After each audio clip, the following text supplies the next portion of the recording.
My first impression of Katie was obviously walking into the dugout, and I saw her, and it was kind of like, looks-wise, because that's all, first impression was the looks. It was like kind of like everything I wanted looks-wise and been looking for.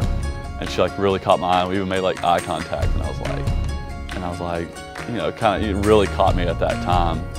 And then when we actually met, the first impression, I just remember our first hug and just hugging her right there. It just felt right. It just felt like the first impression of the looks and like meeting, it just felt right.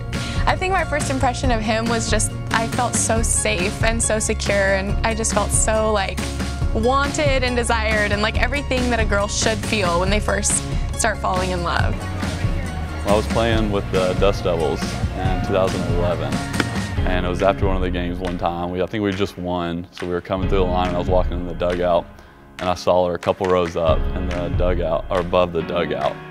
The next day, we were out at batting practice, and I kind of asked one of the guys like about her. He had like known her, knew who she was, and he was like, y'all would actually, you know, be great together. You know, you have the same type of beliefs, same moral values.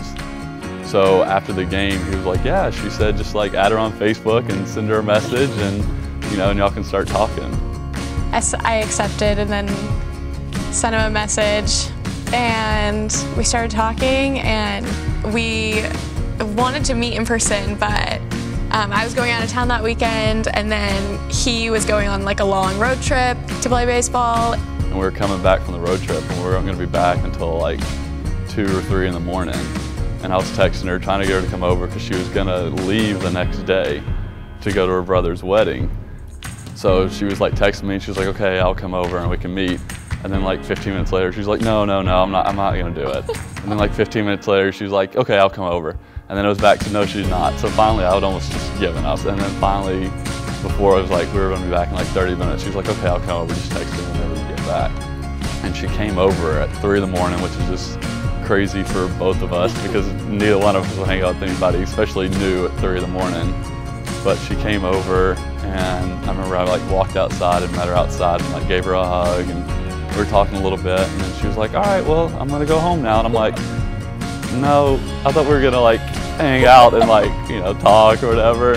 I couldn't resist, I guess, and we went inside and just talked and talked. We couldn't stop talking and laughing, and I think we even took a couple pictures together, and it was getting time for me and my family to leave. It was like an hour before we were supposed to leave, and I was like, I think we have to go, like I have to go soon. So I went home, and we continued to talk, hung out a couple times after that, and then literally like 2 weeks later, he had to go back home to Tennessee. So it was the day I flew out to go back to Tennessee, to go back home, is when we officially came boyfriend and girlfriend. She pretty much forced my hand. Forced his hand? I did not force his hand. We actually didn't have our first kiss until, what, like 3 weeks after talking.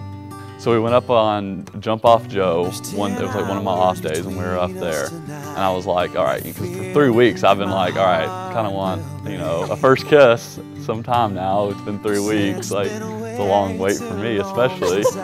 And, you know, as a guy, so we went up there, and I was like, all right, well, this will definitely be the place where we'll get our first kiss. It'll be kind of like a special place.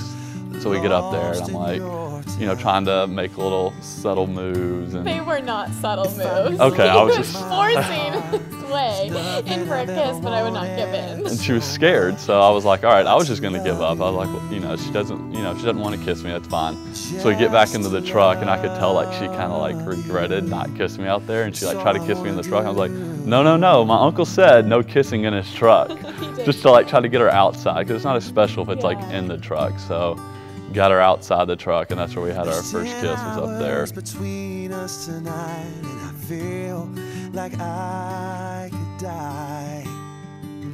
I always knew after we had our first kiss up on Jump Off Joe, if we ever got engaged, then that would be the place to do it, because it was almost too easy to choose that place, you know, first kiss and then engagement.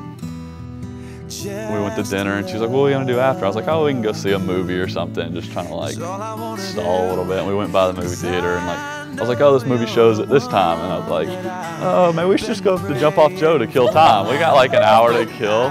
She wasn't buying it. I thought it was a little smoother, but obviously it wasn't that smooth. So we ended up driving up there. I didn't think she had much of an idea, but when we got up there, we were talking a little bit and kind of talking about how we had our first kiss up there and everything. And I was like, yeah, you know, we could tell our kids about, you know, bring them up here and show them like we had our first kiss up here and stuff. And I was like, but I don't think they'll care as much about that as they'll care about this. And that's when I got down on a knee and asked her to marry me.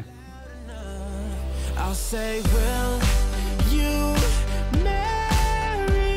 And then, of course, I said yes, and I bawled my eyes out because I could tell how nervous he was, and I kind of figured it was coming, but this time I was just trying to like hush that little voice that said he was gonna propose, and it ended up coming true, and I was just so happy. We both have such busy lives, it's kind of like we're the only constant thing in each other's lives where we can just relax and be ourselves and not have to worry about impressing or, you know, talking or not talking. So it's nice as long as we're together, kind of just get away from our busy lives sometimes and just wind down.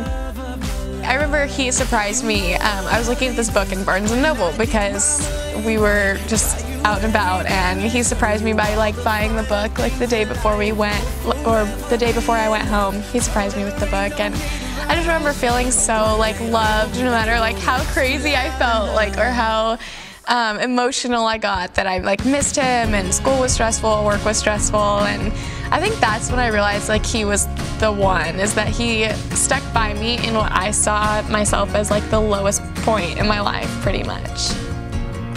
As we know, in a marriage, it's never easy, and you're gonna have your problems, you're gonna have your fights, your arguments, and like her doing that when we were dating, like fixing them and finding ways to do it and showing me ways to treat her better, showed me that when we were married, she would be able to do the same thing. So that's, I mean, you want a spouse that's gonna make you a better person, and she did that. She made me a better man, she made me a better Christian, made me a better person, and that's somebody you wanna be with, is somebody that's gonna make you a better person in your everyday walk.